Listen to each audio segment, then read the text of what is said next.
Hey everybody, before I start the video, I want to let you know about the competition that's going to happen on this channel between now and the very last minute of August 31st, 11:59 p.m. in the very last time zone to reach it. I don't know. We are going to have the Man Alone August solo podcast competition. Now, a huge priority for me on this channel is to get more people solo playing and also to be sharing that with others. We have such creative people who comment, who watch the videos, that are part of the community, and I want that creativity to be shared, because if there's one thing I believe more than anything, it is that happiness is not happiness unless it is shared, and I feel that way all the time when I'm playing these amazing solo games. And so for this month, if you are a current member, you get one entry. If you're a new member, by August 24th, you have to be a new member, you get another entry. And if you create a 15-minute minimum, 30-minute maximum podcast that features solo play, you get 5 additional entries for that, okay? Now, I have to say this is likely limited to those in North America because of shipping and stuff like that, but yeah, so sorry. But also, I just want everyone, regardless, to consider this, because I know that there are many of you who have an idea for a YouTube channel, for a podcast, and yeah, you can do it as a YouTube video as well. Just call it a podcast.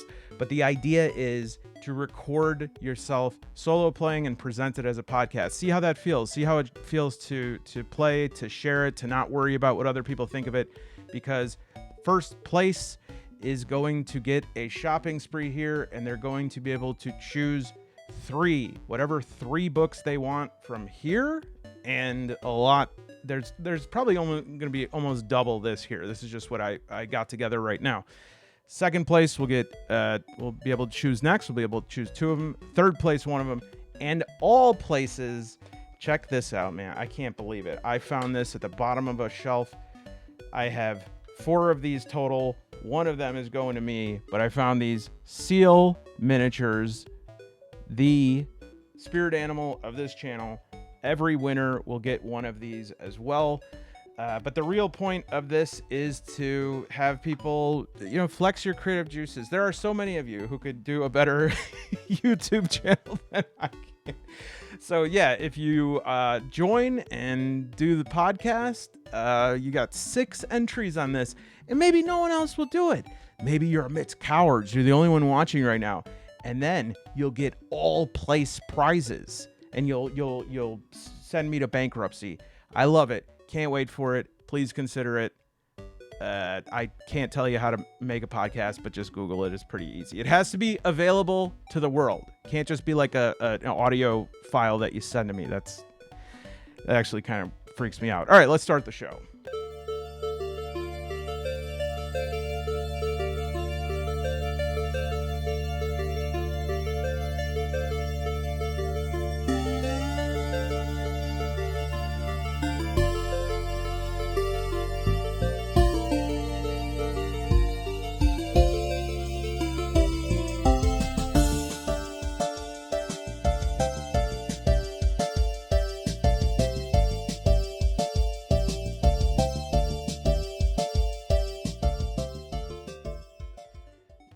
Hello, everybody. Welcome to the show. I'm your host, Man Alone, and today, as I mentioned, we're going to be checking out, well, not 1, but 3 games. We're going to be playing through one of them, All Night Breakfast at the Midnight Owl. But along with that, we have 2 other games that are by Critical Kit Ltd. Now, you'd think that if somebody had 3 games from one developer, that the developer was sponsoring the video. And no, this video is simply sponsored by my idiocy, because I went into my FLGS and I said, whoa, look at all of these solo games. They've started featuring a whole shelf of just solo games here. This is absolutely incredible. All right, enough with this music. This is absolutely incredible. And it was not until I got home that I realized all 3 of them were from the same company, Critical Kit Limited in the UK. This one was like $20. It's about 35 pages. This one was $12. Escape the Domain of the Night Hag. It's about 12 pages. And then Lost at Sea. This is $20, and it is about 53 pages. I've looked through all of them, but not much. I got these about 20 minutes ago and got home. So I thought, fresh out the oven. Let's check it out. Also, not in this video, but just a little plug of something I've been excited about. I don't know if any of you checked out this Electrum archive. It's a little bit Troika, a little bit UVG, a little bit Cairn, a little bit Mouse Ritter, a little bit country, a little bit rock and roll. But man, I was so impressed that I just picked up issue 2 as well. It's a science fantasy role-playing game. And I have to say, don't judge a book by its cover. We all do. But you know what else I judge a book by is just its layout. And this has one of the most soothing, excellent layouts. It is like completely inspiring to me from a game design standpoint of just like how easy it is for my eyes to go from one thing to the next. Right now, I'm in the process of trying to create a more simple, compact solo game. I think I'm doing well, but I'm cheating a little bit because I'm just like cramming stuff into a single page when I need to space it out a little bit more. So anyways, we'll check out the all-night breakfast at the Midnight Owl. And I know that at the end of this game, there's like the part 3 is you make a podcast. So that's where I'd like to end the episode. Again, for the competition, it doesn't have to be this way. You don't actually have to make like a podcast that is part of a game. You could just make a podcast that is you playing a game. You could do a podcast of you doing a dramatic sort of story of what happened in your solo game, whatever it is, solo gaming podcast, and it has to be available publicly. The more I think about it, just getting an MP3 file that says "For you, man alone," and then I open it and there's 16 seconds of silence, and then finally it goes, "Hello, man alone." I don't know if I could handle that.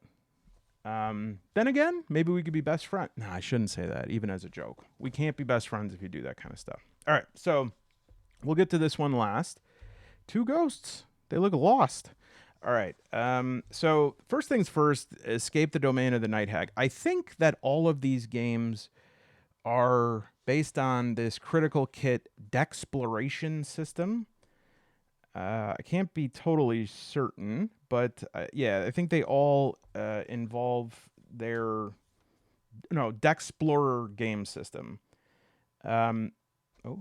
Interestingly, this is the company that made Be Like a Crow, which I don't know if you watching this were around when that was out, but that was like the sensation, was Be Like a Crow. You couldn't find it anywhere. You'd go, you'd think you'd see it, and then you'd see Be Like a Cat, and you'd be like, okay. But weird thing, I've never met anybody that played Be Like a Crow. And so I was like kind of suspicious. I was like, how could this game be so popular? And I've never met anybody who's played it. And then I realized the game was so good that they never stopped. There's just these crow people out there. Anyways, Escape the Domain of the Night Hag has an excellent artistic rendering on the front cover. It was created by Anthony Knight. There's some weird language around this in that I don't understand it, but it says this work is based on Escape the Domain of the Night Hag and Dexplorer system, product of Unite the Realm, spelled like UKNITE, and authored by Anthony Knight. So it's based on Escape the Domain of the Night Hag.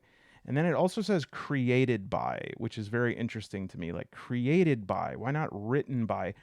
I'm not saying anything is like suspicious here. I'm just saying like, is Domain of the Night Hag, like Escape the Domain of the Night Hag, is that like a known book or something like that? The whole game is basically you have to go into the Domain of the Night Hag to get stuff, and you got to get out before you meet the hag. And you can, my favorite line in this book right here, where is it? Is that you can, if you want it to be a little bit more difficult, you can increase the amount of night hags. And I was like, thank goodness, because when I saw the cover, I was like, well, that's okay, but just one. When I escape from Night Hags, I like to escape from 6 or 7. Yeah, want to increase the difficulty or simply crave eternal misery and suffering? Who craves that? You think about that for a second. I crave even if you're sort of like edgelord or like emo, like you wouldn't crave misery, and you might crave the misery and suffering of others, but your own misery and suffering? I don't know.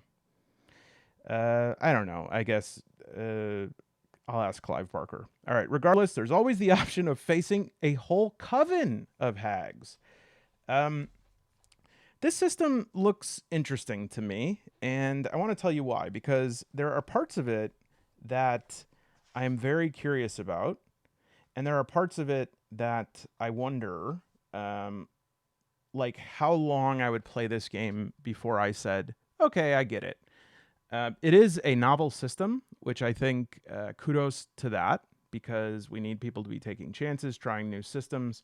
But it starts out as you might expect. Um, I'm about to say something about my own preference right here. I never like photos in these books. Iron Sworn, Starforged, they do this too. It's very disorienting, especially when you have awesome, cool art like this. Um, I don't know what it is. It's totally my preference, but I just feel maybe people who do this have like friends who LARP. I don't know, but I always find it a bit odd. Like it just doesn't seem. It would be like let me think. It would be like if you were reading a novel. Oh, I'm really enjoying Big Sur here by Jack Kerouac.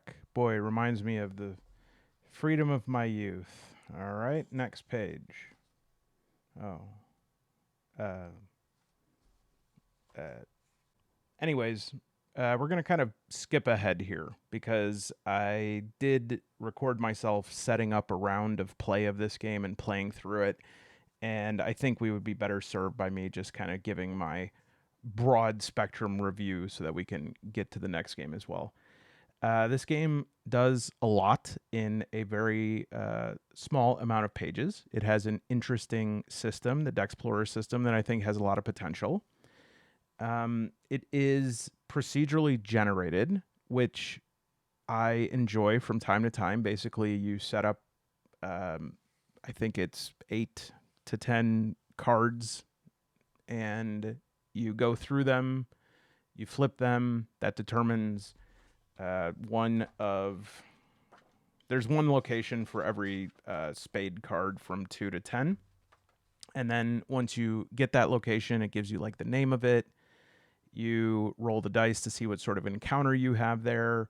You roll again and can choose to either attack or flee if it's an enemy. If you beat the enemy, you can search for loot. I think the circle of the game is it's a nice tight loop. It's quite limited. I think I would if I'd played it for about 20 minutes, I think I would have gotten out of it what I wanted to, because the only thing that keeps me going in games like that after 20 minutes is if I feel like there's a skill curve. I didn't get the sense of that, but I also think that there were some things that were contravening my full enjoyment of the game. The biggest thing is this, that if you are going to make a procedurally generated game that says, first do this, then do this, if this occurs, do this, if this occurs, do this, then you're working on a very tight economy of words. This is 16 pages. Specificity is going to rule the day. And I think that occasionally the game relaxes out of that specificity and into like RPG mind, and especially that sort of, again, Merkborg affectation of like, yeah, here's this item. We don't really give a description of it. Why don't you figure it out? What really exemplifies this is that if you roll up the Tavern Drunk, you have a weapon of fists, which is not even on the weapon list because the damage is 1, which would make the game almost impossible to win. And your armor is none, and your equipment is tankard of ale. And the ability of Numb says when dropping to 0 HP, you throw up and then regain 1d6 HP up to your max HP. You may do this once more if you finish your tankard of ale whilst out of combat.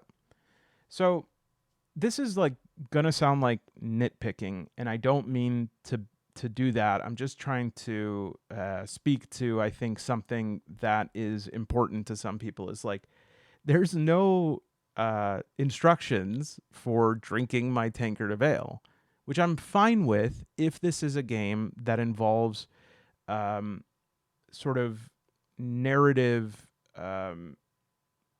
conceiving of narrative exchanges, having opportunities to meet NPCs, creating dialogue, creating emergent scenarios based on inputs. But when 95% of your game is just like pretty much a board game, card game that has some places you can add flavor, like for instance, the locations, they just give you the title of them, but there's nothing more to them. Like the first location I went to was the Lost Hamlet of Gloom, which is crumbling, overwhelming sense of despair. That's cool, except that that's all I got. There are no shops there. I mean, there could be, but then I'm going out of the scope of the game, and I'm doing again. This is sort of something that comes up as something I do not enjoy in games, is when the game will suddenly ask me to do more work for it than it has done for me. So it's like, and it even says this, if you look at one of the objectives, it's like to map the region, and it says, yeah, map the region and write out even more stuff than what we have here.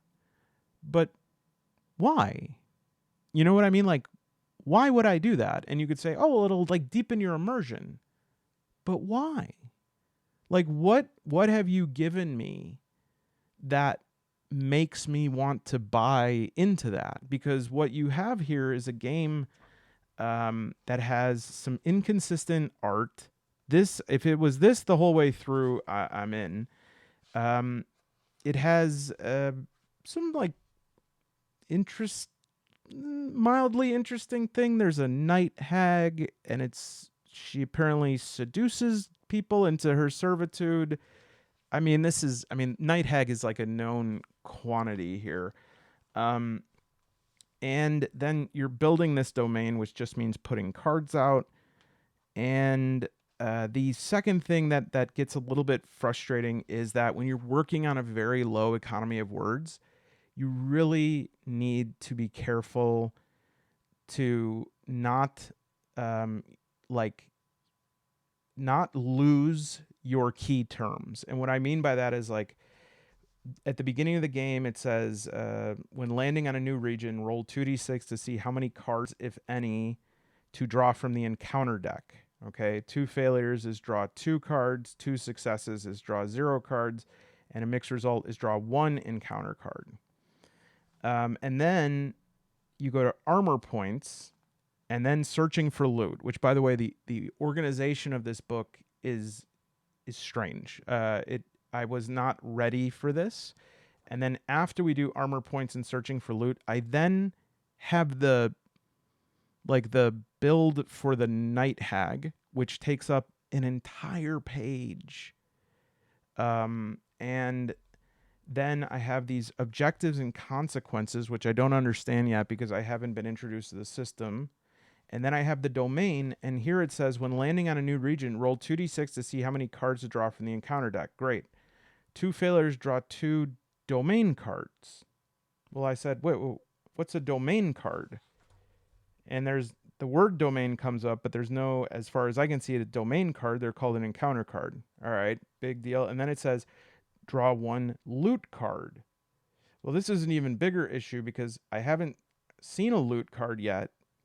There's been nothing to indicate that. And then it turns out that the loot is derived by rolling 2d6.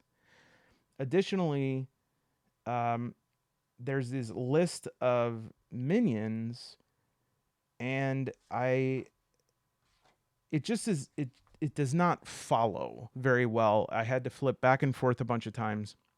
And that's the kind of thing I'm saying, like, when I finally get to play, and I've done so much work to sort of like put together a rather simple gameplay loop, I'm just not, my buy-in is quite low. And so I would need to play it more to have an authoritative review on the game. I think it would be unfair for me to say that, because sometimes if you play a game long enough, it really hums. And so there's a part of this that comes down to accounting for taste. There's some of you that might see this and just say, "Oh man, this is my jam. It's exactly what I'm looking for." And then you play for an hour and you love it. I can't speak to that. My impression is focus more on writing. Like, there are several editing places here that could have easily been narrowed or made clearer. Even like little stuff like this, finding items, equipment. Okay, so now I have loot, items, equipment. All right, and I just don't know what a lot of these items do. Some of them only get mentioned once, and I sometimes feel like it's it's better to introduce the big reveal at the end instead of before I even know, how to play. I see the Night Hag. The Night Hag should be the last page that I'm itching to go to. This sort of organization, this kind of Merkborg sort of rebel instruction kind of thing, where it says after you make the deck, it says now discard all the remaining cards in a manner of your choosing. Burn them, throw them at your nearest enemy, voraciously devour them, or simply just return them their box. Boring. But even that, it said, take your deck of cards and remove the following: all of the spades and all the jacks and kings. So I did that. I removed that. And now it said, okay, now discard the remaining cards. Well, it turned out that the spades and the jacks and kings were what I was using. And so it's using both remove and discard in a separate way. In and of itself, that's not a big deal, but just each time like that, I'm like less and less enthused, because and the reason why Merkborg is able to do that is because it's like the art was groundbreaking, because Johan Nohr has the credentials, because Stockholm Cartel made this definitive choice, and they have the chops and the rep and everything to back it up. And so it's like, well, if he can do it, why can't I? And it's like, well, I saw Paul McCartney in concert once, and between two songs, he talked about an experience on his tour bus with Wings for like 9 minutes. And dude, like, nobody really loves Wings. Like, we like some Wings songs. We like Band on the Run. But it's like, well, if Paul McCartney can tell a story for 9 minutes, then I should be able to do that too. And it's like, well, no, because you're still competing in like a battle of the bands. So you don't get to do that yet. Now, I'm not saying that this company has not earned that, because Critical Kit, Be Like a Crow, I really do think it is a veritable sensation in the solo community. But it doesn't have enough for me to be like, well, there's clearly some high intellect sort of play going on here.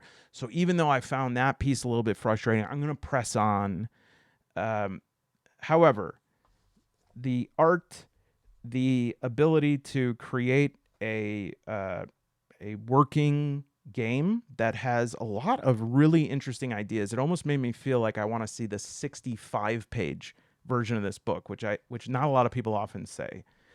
But as it is, I think this is not quite my cup of tea, and I think it's a pretty limited game as it is. However, this game was not $35. And there are many games for $35 that do less than this game. This game was $12. And so, as far as that goes, I could not even open this game, look at the art, and, I could pretty much feel not great about that, but not bad about it, because that is a very reasonable price for what this is. It's very high quality. I cannot imagine this being a GM-less multiplayer game. I think you would get the gist of it pretty quickly, and you'd then want to say, well, what is the Night Hag? Why is she there? Where did she come from? And that's all stuff that you could say, well, you could do that now. Okay, but why would I do that with your game? You know what I mean? And so that's where I'm at with that. All right. So, not bad, but I want to see Night Hag 2. Night Hags, The Revenge. Let's move on to the next one. All right, now this one, it almost feels like if we were to keep working on and playtesting the Night Hag game, I think this, just from glancing through it, looks like where we would end up. And I would like to say that, like All Night Breakfast at the Midnight Owl, one thing I like about this game, and I hope that this company either does or plans on making this sort of their signature thing, is that there is this book of Oceanos, which is like a takeaway for the game. You could sort of create this relic or memoir kind of thing. And I think for these short snacks of solo games, that is a really cool thing, because it's just really important to create. And some people have a hard time doing that. And they feel that the only worthy creations are the ones that like go straight from your brain to your hands, and they can't be instructed by anyone, and they can't be guided by anything, and they can't use anything as an example. And what I can say is, if you struggle with creativity, you need to do activities like this, because creativity, part of it is perhaps related to things like your organization, your will, your insight, your intellect, like that. But it doesn't come from you. So I believe it comes from somewhere else, and you need to make yourself a good prism for it. And the second thing is a lot of those things I mentioned are muscles that you have to work. And so if your way of working your creative muscles is opening a blank notebook and then feeling discouraged because you didn't fill it in, you're not getting any reps in. And so a really good way to get reps in is to follow a program that somebody else has prescribed. And I think Solo is a great way to do that, because it gives you instructions and guidance to create something that when you're done with it, you'll say, this is mine. And your lizard brain likes that. Your lizard brain likes to say, I've made thing is mine. And it doesn't care how you got there. So we'll see, though, how we get from here to there. This game was created by Tollcraft. And I like the names. Mario Breda illustrated it, and then some other guy named Adobe Stock. That's a cool name, right? Lost at Sea is a game created by Tollcraft from an idea by Tunime, Tunime. Maybe there's that like anime, but Tunime? Or Tunime. And winner of the French 3 Forged RPG Design Challenge run by PTGPTB.fr.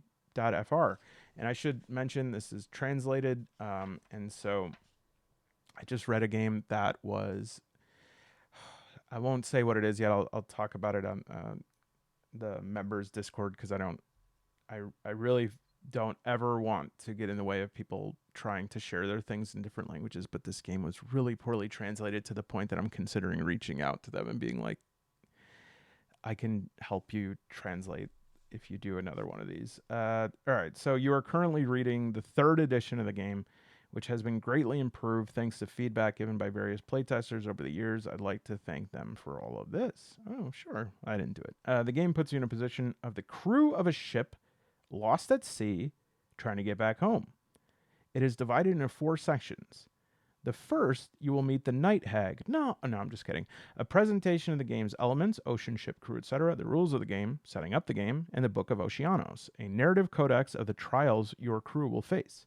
The Book of Oceanos draws on a variety of anachronistic maritime references, from the Odyssey to the Pirates of the Caribbean and Monkey Island franchises. Very anachronistic. The tone changes with each encounter, from adventure and mystery to bizarre and burlesque. The elements within the Book of Oceanos are only suggestions to help you find your path to further adventures. Do not hesitate to invent something else if you don't like what's suggested or if it involves a tone or theme that doesn't suit you. Better still, you can write your own book using the Book of Oceanos as an inspiration. You could, for example, use the age of piracy as a reference and move it to a futuristic era, or even give it a different feel by having it feature only deep sea exploration. Feel free to contact me. I think I did the thing where I introduced a thought, got derailed on another thought, and never came back to it. What I was trying to say about the translation thing is I have a very wide latitude of understanding and forgiveness when I know that a book is translated. And there will always be this period, if I don't know that up front, where I'll be like, oh my God, what in the world? And then I'll see it's translated and like my icy heart will melt. Because just having done translation work, it's so hard. And a lot of people will be like, well, I'll just use like Google Translate. And it's like, bro, doesn't work. All right, Lost at Sea. No, it works a little. Lost at Sea was designed as a bridge between board games and tabletop. Okay. It lets you take turns being the narrator, called the storyteller, who guides and facilitates the story. The game can be therefore played in several ways: as a board game, as a role-playing game, or as recommended by striking a balance. Finally, it can also be enjoyed solo, using the adventures and challenges as an inspiration to write your crew's story. That sounds like journaling. Above all, don't forget, this is a role-playing game. The aim is not to win. All right, Tollcraft. Let's see what you got. Oh, we got a soundtrack. I don't know if it's copyrighted, though. All right. You need a deck of 54 playing cards, including 2 jokers, polyhedral dice, a variety of tokens, 5 character sheets, and a ship sheet. I thought I had a ship. Oh, yeah, it's right here. So this is my ship sheet. A large enough playing area to accommodate your group. Gentlemen? Just me? Now that you're... 7 columns and 7 rows. Okay. A little something by Adobe Stock right here. They're amazing. All right. The ocean. To design the ocean. So this is going to be the Dexploration thing again, right? Because we're going to lay out this grid. Take a 54-card deck, shuffle it, and lay 49 cards face down on the table. I'm not going to be able to do this here. Evenly spaced in a 7x7 square grid together. Wait a minute. I think I will be able to do this. Ah! And I even have 2 jokers. There we go. And who said buying that box of 58 mini decks wasn't worth it? All right. Back to the ocean. Choose a side of the ocean and remove the card in the middle of that row. Place the token representing your ship in its place. Remove the card from one of the opposite corners and put a piece of paper in its place with home written on it. The 2 removed cards are now added to the storm deck. Shuffle the storm deck and place it face down in the slot provided on the ship sheet. I kind of like this. So this tells you, this is a cool, I would like to use this actually with Pirate Board. Oh, and I also got recently, and already placed, already placed them in my solo card boot here, the nautical ones of the Game Master's Apprentice cards. So the clink of coins and flowers in her hair. Wonderful. All right, I read ahead just to save us some time. So this is actually very interesting, and this is where I can see a journaling game piquing my interest. So basically, and let me just say this, I think this game would probably work best with a group. And the reason for that is, first of all, on solo play, I need to fill all of these positions, which I think that 2 characters, like a player and a companion, is my mental max for most games. Nevertheless, it has some really cool mechanisms. And I think what it's trying to do, actually, if I'm not mistaken, is to make it a more procedurally generated version of a game that I've long had the 2nd edition, but recently got the 1st edition of Aegon. And Aegon has This is actually by John Harper, who does Blades. And Aegon has like contests, fate, oaths, divine favor, interludes. And this game has trials. And if you pull a joker, then it's like the hand of fate. You can avoid some trials. But essentially, I can give you the long and short of it here is that you're going to set up this big ocean. And in the Night Hag game, it was just like the 2 through 10 spades. And that was like the different domains. And you flip them and you go and you see what it is. But the difference here is we're getting much more than just the name of the domain. We are getting, for instance, if I pull... I hope it explains what a 1 of spades is. Rum supplies are running dangerously low. Special. Sailors cannot take part in this trial. So there's certain ones here that are sailors, me think. Yeah, there's certain members that are sailors. Success, you find wild sugar cane on an... I never know how to say this. Islet? Enough to make a passable tafia, +1 food. And then it has, what's your best memory of this ship? So it has a journal component to it, but a little bit of mechanics as well. And as the cards go up, the trial gets more difficult. Interestingly, you're also going to pull a card around the ship every day. This is going to tell you the wind direction, and if you pull a 9, I think, and really cool actually here, it has a 1d10 weather die, like the whole procedure is here, then it's a storm. All right, and so you can track your pieces of everything here, your food, your bravery, your riches. Now, one of the reasons why I think this would be really cool to play in a group is because there is a procedure for mutiny. And when that happens, you can overthrow the captain and make the captain and chief officer like walk the plank, and they would just like roll up new characters, so it wouldn't be something where you guys wouldn't like talk for a week. There's... you can... The sailors take advantage of a moment of respite to go fishing. Each game round represents several days or weeks at sea and is divided into several steps. The captain keeps a record of the game rounds in the logbook. You change the storyteller. I believe this is Aegon as well. If not in the first edition, in the second one, where there's like one person who is like telling the epic story of the contest and what happened here on whatever island you're on. And I'm not certain if it runs the same way in the first one. I haven't had the time to look it over yet, but I remember that being something. And then with the home cards, you're just trying to get back home. And then the final trial here is you set a certain number of rounds. It could be like a month long. You could have 12 rounds. And this is the final pass home. It gives you different themes of that trial, and that's the run to where the stakes go up. Okay. For playing solo, it basically, here are the solo mechanics. It says do everything the same, but roll a 1d6 if you can't answer anything. An even result means yes, an odd result means no. That's obviously not the only solo mechanics, because this is a game that will very easily fit into a solo construct. What is left to be seen with this game is how the like upkeep, how difficult that is. I like how everything is laid out here. It has characteristics are linked to a certain die. The position can be checked off. It tells you everything you need on here. And then it has the wound tracking on the bottom, and it tells you that at 2 wounds, you only roll 1 die. At 3, you cannot roll dice at all, and at 5, you're dead.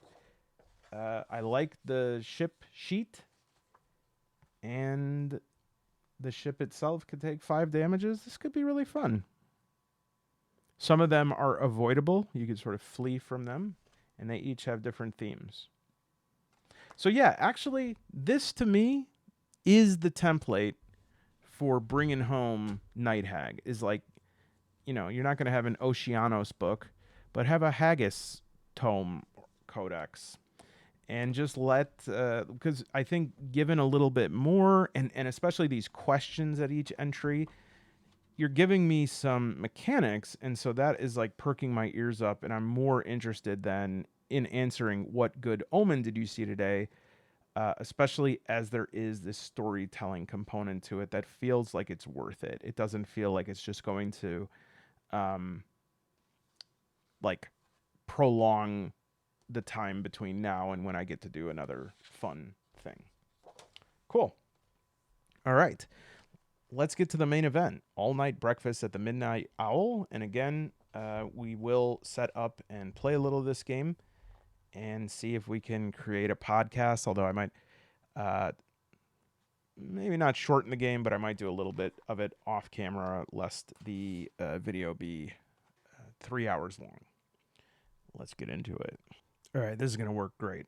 So basically, I got my character Jorma, and Jorma, I thought it would be fun to do a person who they're doing like a mystery crime podcast, and you could assign a D12, a D8, and a D10 to each of the skills of investigation, physical, and social. And I thought it'd be fun to make a character in this game who has the highest rating in physical, because and really low in social, because he's just kind of like a meathead. Well, he seems like a meathead. In reality, he is pretty good at investigating. And so we have D12 physical, D10 investigation, D8 social. I'm going to count my clues here, and I'm also going to count my engagement, which is how much or how many listeners I have to my podcast. I start out with a backpack, changes of clothes, a pen and a journal, and some podcasting gear, which I can record here. All right. And interestingly, in the very first thing we do is it establishes I'm going to this town in the Pacific Northwest, and it's an idyllic vacation town, and everyone's really nice in the town. But as you get to the outskirts, people start acting a bit strange. They have guarded smiles. They walk briskly by you. And so I know that something's going on here. And in part one, we're going to discover what the lead is. But even before that, and I have some flashcards to record each clue on, I am going to draw a card. And based on the value, it's going to say where I got my money from. Now, I know that's a weird place to start, but basically, I think, well, I guess this performs two functions. The first is that it gives a reason why I'm able to just like go into a town and live there to record a podcast. So it says like you have some money from something, but this other thing is I think it might be something that can be leveraged against me if the story leads that way. So we have a 10, a burglary, a risky robbery paid off big, though you might have pushed the ethics a bit. With a robbery, yes, I think I pushed ethics a bit. No one can pin it on you, and you are safe here in the middle of nowhere, right? Yeah, so the sound of that makes me feel like I'm trying to think of what somebody would be like, describe burglary as having to like push the ethics a bit, but not really. And so I think Jorma went into like a wedding ring store, and they said, "Hello, sir. Are you looking for a ring for that special someone?"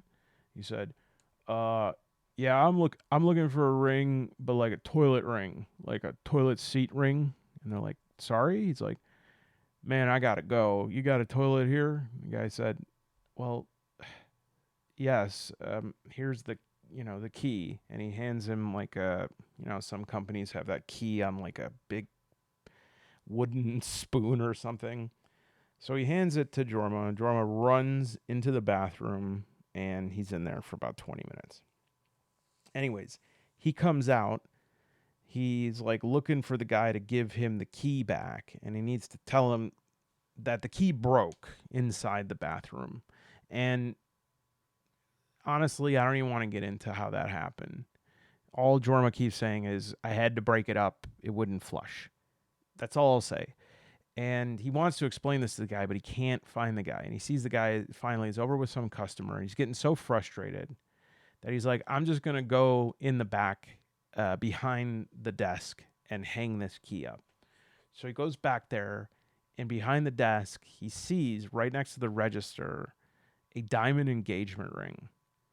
And he says, if they left that one out, it's probably because they don't need it.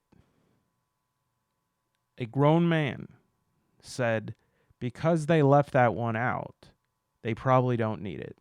So he took it, pawned it, and let's just say, he describes it thusly. He says, due to a fortunate accident, I am now able to chase my dreams.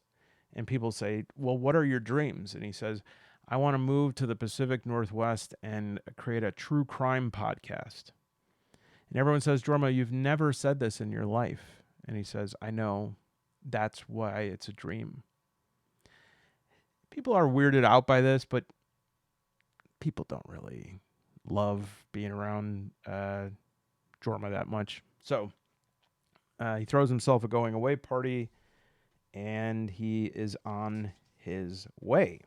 Now, whenever we have to do a skill check, we roll. I like this system. This was the same that was in that other one, that spelunking game. Not Downcrawl, although Downcrawl is very good. Substratum Protocol, which is you just roll the die, but depending on what die, 10 plus is the best outcome. So like my D8 social skill can't even get to 10. So at best, that die gives me a success. So we'll get a D8, a D12, and a D10. All right, so Act 1, we're going to generate the lead, what brought us out here. Act 2, the investigation. Act 3, the podcast. All right. Act 1, the lead. Draw 2 cards from the deck. The value of the first card will define the source of your lead. The color and value of the second will tell you what information that lead provides. Alternatively, invent your own. Let's see what the tables can give us. All right. So our lead was. That's what I think I pulled last time, which means I don't know. It's just to me, it just 1 sec. All right. Our lead is son of a 6. A conspiracy website or zine. Perfect. All right. So Jorma, he reads a conspiracy website that is called. We'll use these nautical cards here. Fetid breath. And he's like, keeps telling his he has a mother-in-law. He's never been married, but anyways, keeps telling his mother-in-law, he's like, yeah, so I was reading on fetid breath that up in the Pacific Northwest, they got these people, they call them let's look in the back. Actually, let's see here. They got these people, they call them the Secret Society of Information.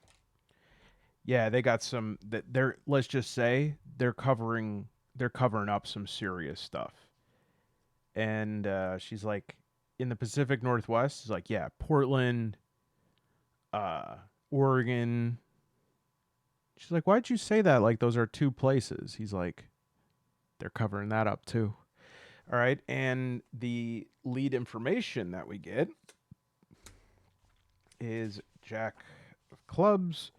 A persistent low hum can be heard at night in certain areas of the town. So he says, Mom, she's like, I'm not your mother. He says, yeah, Mom, listen, I'm going out there. I got on fetid breath today. There was this lead that like I can't ignore anymore. I've been thinking about it in my sleep. I've been dreaming about it. It's like, I think sometimes I could hear it. It's like this low hum. And she's like, what does it sound like? And he's like, she's like, Jorma, that's you have sleep apnea. That's your I gotta go. I bought a ticket. I'll always love you and Dad. It's like, I'm not married and I'm not your mother. He's like, that's what makes this so hard. All right, so off. Now we get into the investigation. Much of the game takes place in this act. Before you begin your legwork, place any cards you have already drawn back into the deck and shuffle it well. This act plays out as a series of turns. In each turn, you visit a new location. God, these are so. And hunt for new clues. Now, this does have like these sort of clues as scavenger hunt kind of system that we're often stuck with in solo mystery games, but we'll see how there's not many better options. So it says this act plays out a series of turns. In each turn, you visit a new location and hunt for clues. You must take a minimum of 6 turns and a maximum of 12. Each turn is made up of the following actions. Head to a location, a scene unfolds, a new location is revealed, end this turn, or the investigation act. So action 1, if this is your first turn, decide on the location you're heading to. It should make sense with the lead you received. During this and subsequent turns, you will use prompts to generate the next location you will visit. You should add to your journal some information about this location. What does it look like? Are there any telling details? What other sights and sounds and smells are here? And then a scene unfolds. At the beginning of the scene, roll any die. If the number is an even number, an event or encounter occurs here. And you draw a card. You may also make an investigation check at any location. On a success, you find a clue. And if you can link that clue to your investigation, increase your clue count. You may not always be able to link a clue. Oh, I will. Sometimes the narrative will also reveal a clue that makes sense. In this case, you can add 1 to your clue count. Okay, just said that. Unless a prompt specifies otherwise, you can only find 1 clue at each location. Unless this is your final turn, see action 3, something at this location, encounter, event, or clue should also lead you to the next location. You can either draw a card to generate the next location or create any location that makes sense to the thread. You could do this anytime that seems appropriate. To generate a new location, draw a card from the play deck and refer to the location prompts on 23. So where are we going to start? Queen of Hearts. We are showing up in... Now, wait a minute. Is this... have we named the town? I can't remember. We're at the Midnight Owl. That's right. So, actually, this has to be my first location. I'll look up this after. Not long after you arrive in town, you find yourself standing in the Midnight Owl, a cozy 24-hour diner with an abundance of coffee and warm pie. As luck would have it, the owner has placed a postcard in the window advertising a small trailer home for rent situated in the parking lot behind the diner. They are also willing to reserve a private booth for you at the back where you can focus on your work and enjoy discounted drinks and meals. They ask no questions about your line of work and only request that you pay your rent on time. Now, I guarantee you that they did not offer me a private booth, but they told me I can sit over there, and somehow no matter what they say, I do not understand that, that is not my private booth. So to me, that's my private booth. Just going to look up if they're... So really quick, it does say that the general vibe is akin to shows like Twin Peaks, X-Files, and True Detective. That's a very wide wide span there. So we'll see which one fits. I have a feeling I know which one it will. All right, so the town name here, Queen, is West. And we'll go here. West Creek. All right. And let's actually get someone at the diner. Suppose that I see somebody, and my first person I meet is Bobby. Perfect. Wait a minute. That's blank. No, that's fine. We'll just use that. Bobby Madison. Their temperament is dramatic. And their occupation, I don't know what that does. we'll reshuffle it because I think it's we'll get to that. I know that I saw directions on some page, but I'm not going to go hunting for that right now. They are a school teacher. All right. So I go up to Bobby Madison and I say, excuse me, I'm with the local, I'm with the local. He's like, the local what? Wait, we're not in the South. Hi, well, I'm from the South. That's for sure. I say, yeah, I'm from the local investigation enthusiast, and I was wondering, sir, you mind if I ask you a few questions? Absolutely. You absolutely mind? No, I'm absolutely open to it, and apparently I'm still Southern. I met a guy from Oregon one time, and he did talk like this. I'm gonna get his voice. Give me a second. All right, I got it. I don't mind at all. You can ask me anything you want. All right, mind if I sit down? Please. And he stands up and pulls the chair out and then puts his hand out like this for me to like sit. And I'm like, good God. All right, thank you. Can I ask your names? Bobby Robert Madison. Your name's Bobby Robert? Yes. Is your full name Robert? Yes. All right. Write that down. Now, look here. I'm from out of town. You might be able to guess. I don't judge. Yeah, fine. I'm here to and I lean in a little bit, investigate some of the goings-ons here. You know what I'm saying? Like what? You know, things that are kind of strange. I've been reading a website. Okay, which one? Fetid breath. I have chronic halitosis. It's not my fault. No. Listen, your breath's average. What I'm trying to say is, I'm looking for a little bit of information on the low hum. And he goes, I see. Well, I wouldn't know anything about that. Are you sure? Yes. I used to be a hockey player. 2 slap shots hit both sides of my head at the same time. My God, how did that happen? It was a contest. What was the contest? To see if people could hit slap shots on both sides of my head. Then again, I have such a terrible cerebral contusions that I'm not sure that's what happened. My doctor said it could be confabulation. Just created memories. But for whatever reason, I feel that what I'm about to tell you is not a confabulation. It's real. Real. Oh, quiet, man. What is it? You have to go to the door. The door? Yes. You'll find a door on the other side of it. Someone will be able to give you more information. All right, so like any door.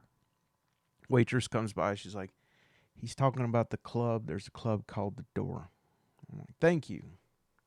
And I go up to her. I said, is he all right? And she says, does he look all right to you? I look at him, and he's putting ketchup, just endless piles of ketchup on his bread. And I'm like, no.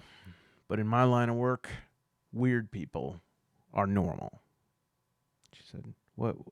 I'm sorry? What does that mean? I said, I got to get going. How do I get to the door? Gives me directions to the door.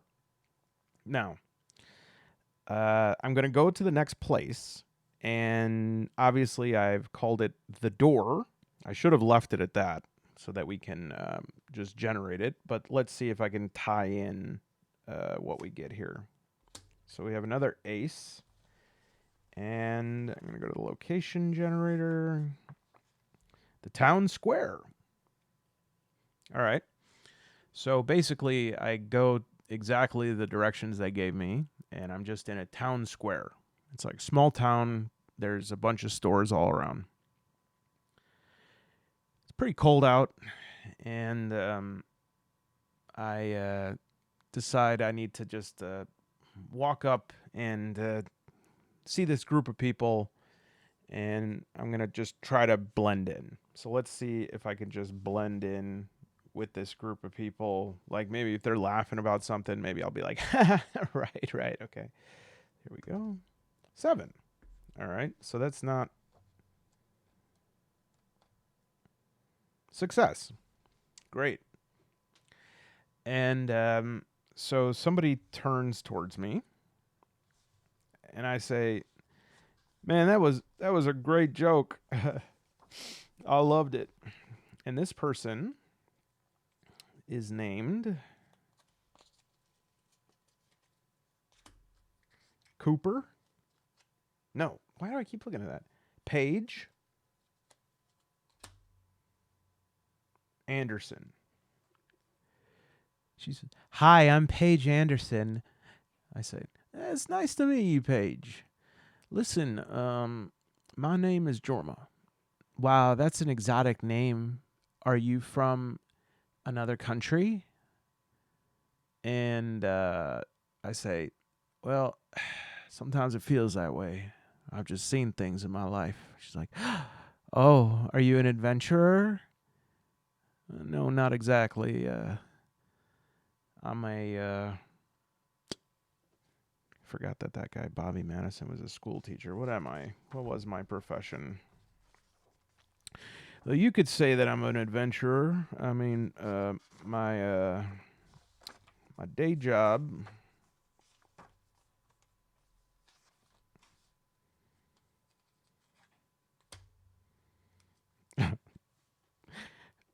Okay, yeah.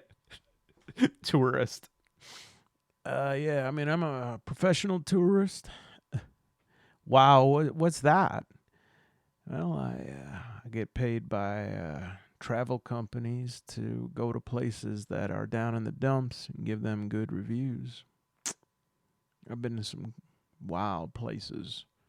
She's like, "Wow, can you give me an example?" And I said, "Well, I'm not supposed to tell this because of a little bit of a cease and desist I got from travelessentials.org, but let's just say the syllables Pittsburgh mean anything to you?" She's like, "Wow. I've never met anyone that's been to Pittsburgh." Her temperament is very clear. Her occupation is local police. So I have to get going. I'm on duty right now. And I go, "Oh, really? What do you do?" She's like, "Well, if you take a step back and look, you'll find that I am a police officer." And I'm like, "My God, how did I not notice that?" "I don't know. Anyways, I do think you're really cool. I'm also suspicious of you, and I'm going to keep an eye on you because I don't know. Something tells me I might eventually have to arrest you." I'm like, "Hey, you're not going to have to arrest me. I'm going to help." "Help with what?" And I'm like, "What is up with the Listen, I'm here to help with what's going wrong." She's like, "What's going wrong?" "Well, I'm looking for some more information on that. You think you can give me a ride to the door?" She's like, "Well, we're not supposed to do that, but sure, get in." "Really?" "Yeah, get in." I'm like, "Whoa, awesome." And so I said, "Can I sit up front?" She's like, "No, you have to sit in the back." "Oh, I mean, come on. I don't need to sit in the back. It looks like you got like a cage separating the back there." Well, just it's protocol. I'm like, I thought you said it wasn't protocol to give social rights. She's like, it's not. So I have to pretend I'm arresting you. And then she slams me up against the car and puts cuffs around me. And I'm like, damn, what the? I didn't do anything. She's like, you're under arrest. Don't worry. It's just so that I can give you a ride to the door. I'm like, oh, fine. Just hurry up. I think you broke my wrist. I did not. Get in the car. And then she shoves me into the car and she goes lights and sirens and screams out of her parking spot and then stops 10 feet away. She's like, this is the door. You kidding me? I'm not. You can see it says the door on the front. I'm going to uncuff you right now, but I'm also going to pat you down. And if I do find anything on you, I'll just keep the cuffs on you and bring you into the station. I'm like, listen, Paige, I never met anybody like you. And I don't know what that means yet, but get these damn cuffs off me. All right, so Paige dispatches me from the car, and I am going to the door, and now I kind of, let's see here. So, oh right, at the beginning of a scene we were supposed to roll a die, but that's okay. We could do it with the door now. So what do we do? Roll any die. Oh, I see. If it's even. All right, so it is even. An event or encounter occurs here. Draw a card and compare it to the events and encounters table. So I go up to the front door. I have an 8. It's a pretty cool game, right? Not bad. 8 of clubs. All right. You find a note that appears to be written in a foreign language. The odd thing is that it looks just like your handwriting. Interesting. So that's on the door. And it says, now I might be like putting myself in a bad position by doing this here, but what the hell, I'll give it a shot. There's a note that I see, and it says, bouncer not on duty tonight. Please do not come in if you would normally be bounced. And also, do not let you know who in.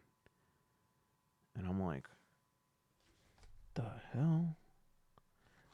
So we'll say that that's got to be.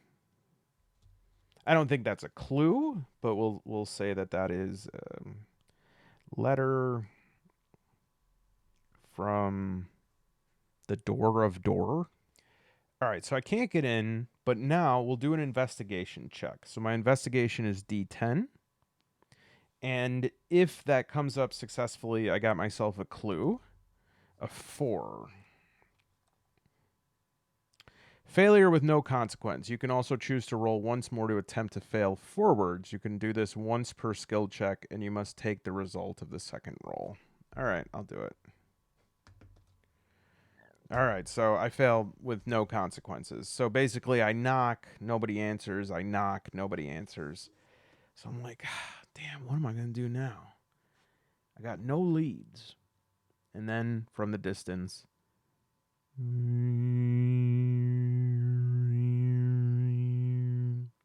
actually, let me see if I can get these lights. I have wasted time with like a lot of things on this channel. I have never wasted as much time as I did right here. Because I was like, oh, I'll get it to activate when I hum. But like it's also going to activate when I say anything. All right, they're going back. All right, so let's just say that I follow this hum as best as I can, and it brings me to a new location. And I'm just sort of like, I'm not even really thinking about anything. I'm just going. And this location is 9. Spades. All right. Oh, out into the wilds. Perfect. A dried up creek. So I followed all the way there, and then I see this dried up creek. And I'm like, kidding me? I come all the way here, there's nothing. And now it's getting dark. All I got is this dried up creek. What the hell am I supposed to do? Suddenly, I see that there's like a little bit of water flowing in the creek. Not really, though. It's almost like just a hue of light. So I'm going to do an investigation check, which is D10. 4. Man, it's not very forgiving, huh? How often can I? You can only do this once per skill check. Per session?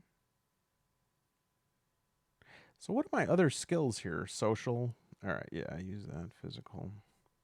All right, so nothing there.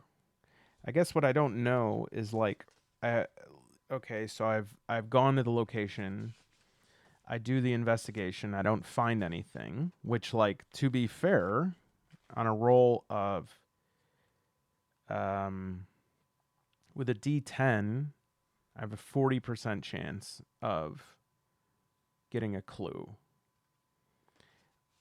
If I could do this again, and I don't mean to min-max here, but like, why would you put a D12 in any, D12 should be in investigation, right? I mean, because that's the thing you're doing every single location. So, head to a location. At the beginning of the scene, roll any die. We'll just say that the scene starts here. So it's 8, and so we'll do an encounter. So I'm not able to see anything in the immediate area, but I really want a clue. I'll have to be patient. All right, so there's some sort of event here, and the event is 9 of Hearts. Some kind of ritual is being held here. There are 1d4 plus 2 people. When they see you, they run, but they leave behind a clue. Okay, that's a freebie. 3. So there are 5 people, and they're all just like, like,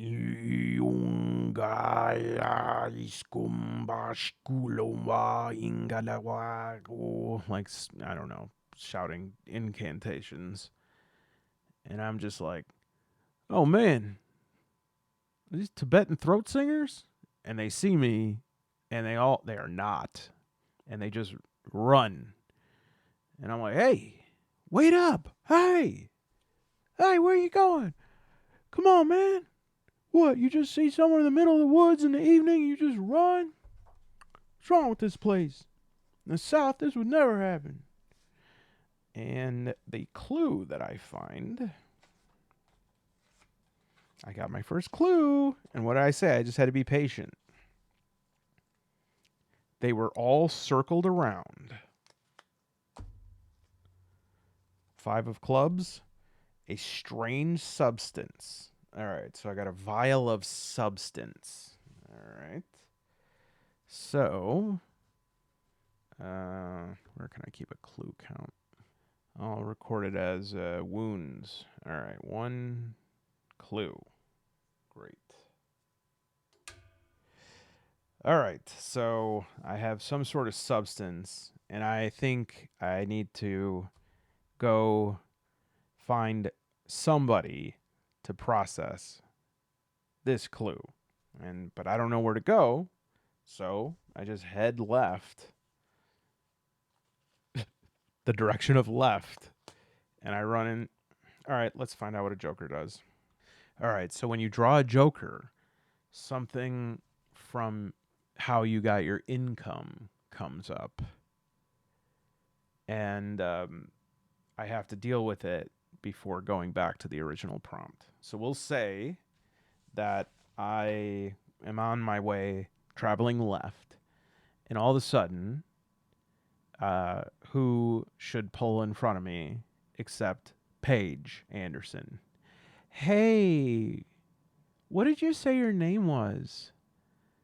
I said, and I'm trying to be kind of slick. I'm like, well, that depends who's asking. She's like, Paige Anderson. I'm the deputy of this town, which is called West Creek. Oh, that works.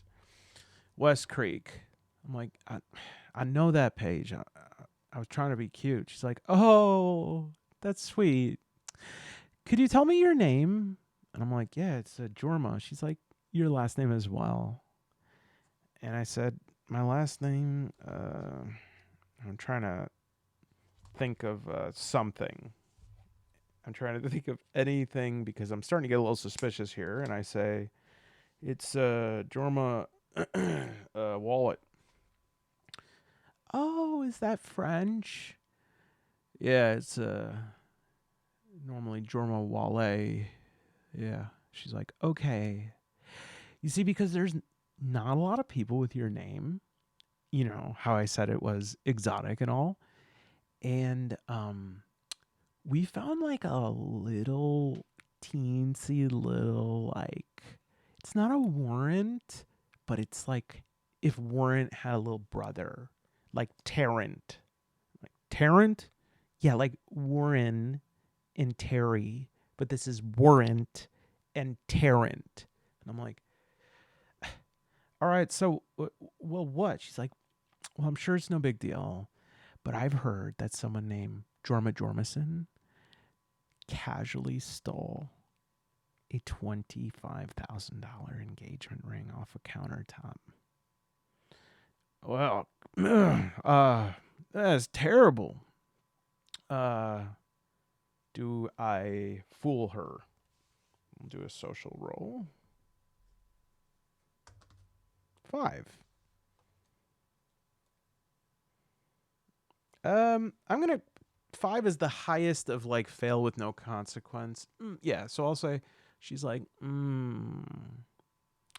yeah, I kind of think you're lying, but like I can't prove it. And so for now, I'm just gonna let you go. But I really, really hope that you weren't lying and that it's not you because, well, you know. And I'm like, you know what? You trying to say you hope it's not me so we can go on a date? She's like, no, I meant I hope it wasn't you because it's just terrible to steal. It's terrible. That's why I became a police officer. I hated it when people stole stuff. Okay. All right. Bye. Do you want to ride? No, I don't want to ride. I'm going left. Okay. Bye. Drives away. And I'm going to go to a construction site. All right. So do I have an encounter here?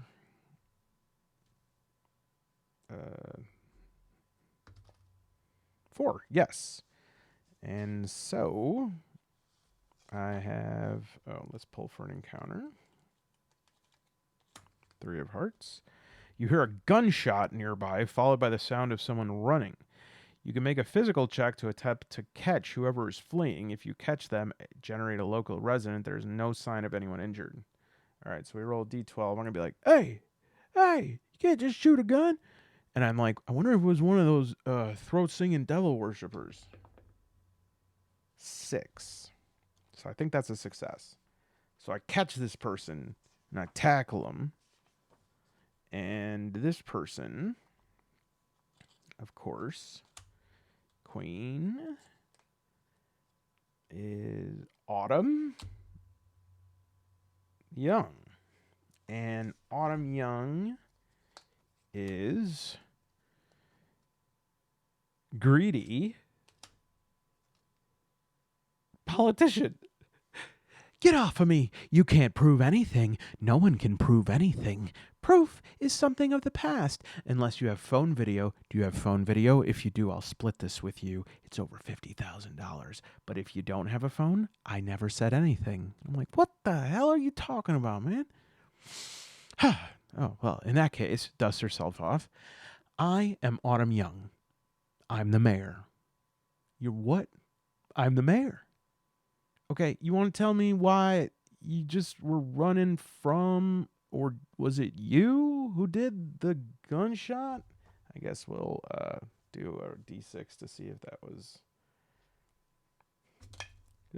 2. No, but no, that was not. Oh wait, I'm doing page again. No, that was not me. However, I am either aware or not aware of who it was. Right. Okay. I just saw some devil worshippers in the woods. I don't call them devil worshippers. I call them potential voters. Right. I don't know where their residence was, if they're in this town or not, but Mayor Autumn. After autumn comes spring. Sorry? What do you think about that? We're thinking about that for our new campaign slogan. On one hand, it's hopeful. On the other hand, we're worried that people will start thinking about there'll be another politician, and especially if anyone in this town has the name of Spring. We've reviewed all the case files of people whose names are Spring or Spring adjacent. Spring adjacent, there is a Springer and a Springfield, and then there's also somebody whose last name was Sprung, but they died in a cement accident. It's not important. The point is, it was not me who shot the gun. But I can help you with something. Okay. Now, here's a little bit of a question I have. Do I always have to pass a check to get a clue? And the answer to that is, because I've been recording for some time now, the answer is no. So we're going to go with 2 clues here. I'm just going to give myself a clue. A small, smooth, metallic orb. Okay. So I have this unidentified liquid and a small, smooth, metallic orb. All right. So then I'm going to say, can you tell me if there's anyone here who can tell me what the hell this is that you just gave me, and more importantly, what this liquid is? Well, I can tell you what that orb is. You can. Yes. It is something you need to take far away from me. And if you do that, I'll pay you because I'm not supposed to have it. And hence why there was some shooting. Speaking of, I need to get running again. But please remember, come November, autumn, falling leaves, rising employment. Does that sound good? I don't know. So she gives me instructions to go to a laboratory. And I'm just going to do a quick encounter here and see if we can figure something out. And then I'll do a quick pod. So we have a 2. You sense someone behind you. Before you can act, something covers your face with a strange taste fills your mouth. You pass out. Immediately go to action 3 and draw a new location to find out where you wake up next turn. Action 3. Well, action 3 is I end this turn or the investigation act. And then it says where I show up. I mean, it has to be the 12th turn really to like end the investigation. But we're going to say that I get this hood taken off my head and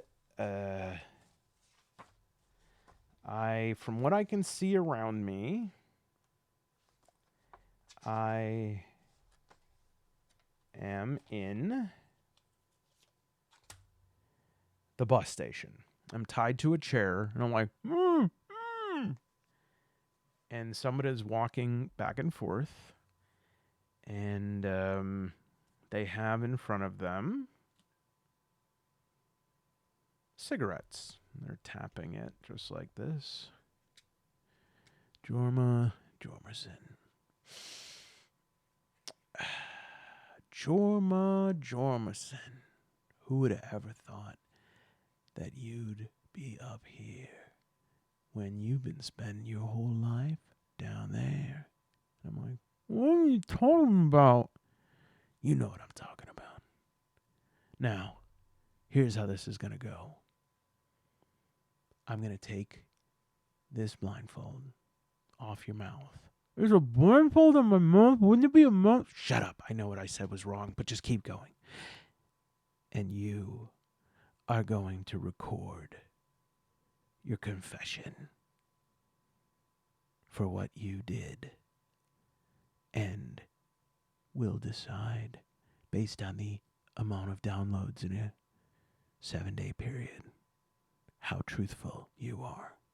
But you're not going to tell about how you stole that ring. Everybody knows about that. You're going to tell the people what you think is happening here. That's right. Your true crime podcast that you've always wanted. But you're part of the crime. Because if you don't get enough listeners, kapoo. Kapoo? I meant kaboom. You know what I meant. Now, take off his mouth kerchief and have him record. My name is Jorma Wallet, and welcome to the first and maybe only episode of podcasting for my life. Can I have some ambient music? Like anything? That's terrible. All right. I don't know much. No, I do. I know everything. All right. Listen. You want a theory? You want a narrative? Fine.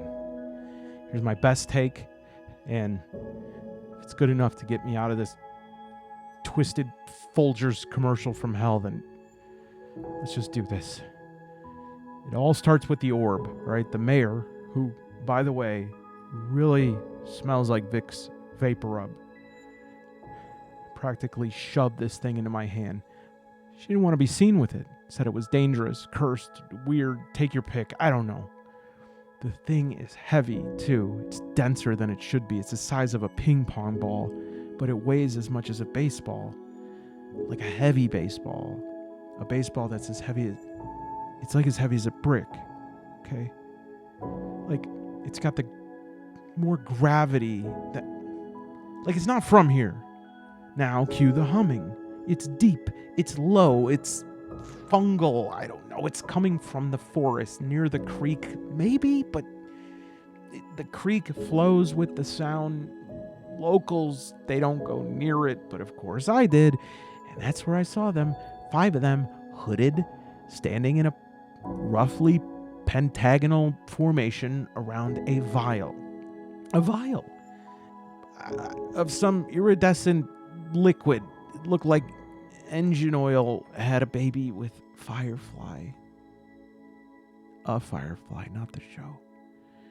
They were chanting, but not in Latin. It sounded like Tuvalu throat sing, but it wasn't. They weren't Tibetan. They were trying to harmonize and they were failing. And that's when it hit me. They're not worshiping the liquid. They're feeding it. All right, just stay with me. Stay with me. That orb, it's not just a relic. It's a key. And not a metaphorical key like unlock your inner goddess. No, I mean it's a literal key. A quantum lock. Think 0-point magnetic something or other. The orb keeps whatever's inside that creek-bound burrow sealed up tight. But the cult, they're trying to weaken it. Drip by drip. The liquid, who knows? Probably harvested from animals, people's dreams, adrenochrome. I don't know. Hell if I know, but it's reactive. It's sympathetic. It's like homeopathy or extra-dimensional jail breaking. So why does the mayor want to get rid of the orb? Because she made a deal. Back when this place was a logging town and the money dried up, she took help from the wrong corner of the forest. Promises were made. But now, that thing in the ground, near or around the creek, it's waking up. And if she's holding the orb when it does, she gets blamed. She gets absorbed. Or maybe worse, she might get elected again. As for me, well, I'm just the unlucky schmuck who stole the wrong ring. And that's not a metaphor. I was just looking for a toilet ring. I had to go so bad, and I did. For so long. And now I ended up in a town. Makes Twin Peaks look like Gilmore Girls. I didn't want to get involved. It was that cop, that damned cop smile. And here I am, podcasting for my life, like some sort of deranged intern, like the people on BBC say BBC. So that's my theory. The orb is a seal, the liquid's a key, the cult are the locksmiths, the mayor is a coward. Her eyes, they look like a crow who's seen war. Me, I'm the witness, but I'm more or less. I'm a loser. I'm not Jorma Wallet. The only reason I've got a fat wallet is because I'm a big fat liar. My name is Jorma Jormerson, and I hope people watch. Please.